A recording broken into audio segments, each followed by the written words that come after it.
লালমনিরহাট জেলার হাতীবান্ধা ও পাটগ্রাম উপজেলার সাবেক সংসদ সদস্য, জেলা বিএনপির সহ-সভাপতি মরহুম জয়নুল আবেদিন সরকারের রুহের মাগফিরাত কামনায় শনিবার ইফতার মাহফিল ও দোয়া অনুষ্ঠিত হয়।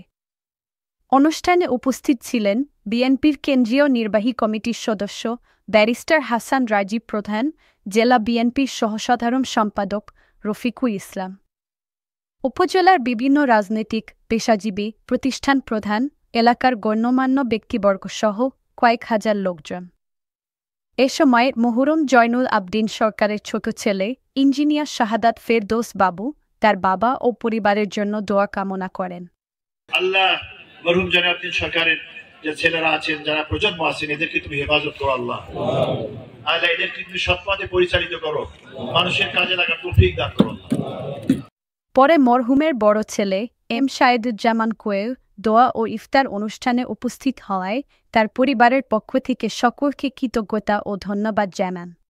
আপনাদের এই যে সানুগ্রহ উপস্থিতি, আমার পরিবার মরহুম শহরউদ্দিন সরকার এবং জয়নুল আবেদিন সরকারের যে পরিবার, এই পরিবারের পক্ষ থেকে আমি আপনাদেরকে অভিনন্দন জানাচ্ছি, কৃতজ্ঞতা জানাচ্ছি। কৃতজ্ঞতা জানানোর ছাড়া আর কোনো কিছুই নেই। আজকে আমরা আমার পরিবার অতীতে যেভাবে আপনাদের সেবা করেছি, আমি চাই আগামী প্রজন্ম, আমার পরের পরিবার যেন আপনাদের সেবায় নিয়োজিত থাকতে পারে। আমরা আপনাদের সবার সুস্থতা কামনা করি।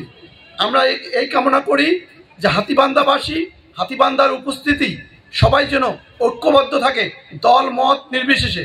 আমরা ভালো মানুষ হবার চেষ্টা করি, ভালো বাসা সবাই প্রতি বাড়িয়ে দেই। আমরা এই কামনা করছি আপনাদেরকে। আপনারা যে এই আজকে উপস্থিত হয়েছেন, আমরা আপনাদেরকে আমন্ত্রণ জানিয়েছিলাম, অনেককেই আমরা টাচ করতে পারিনি। আমাদের যদি কোনো ভুল ত্রুটি হয়ে থাকে, আপনারা ক্ষমা সুন্দর দৃষ্টিতে দেখবেন। তার মরহুম বাবার ন্যায় জনগণের পাশে থাকার প্রতিশ্রুতি দেন এবং সকলের সহায়তা কামনা করেন।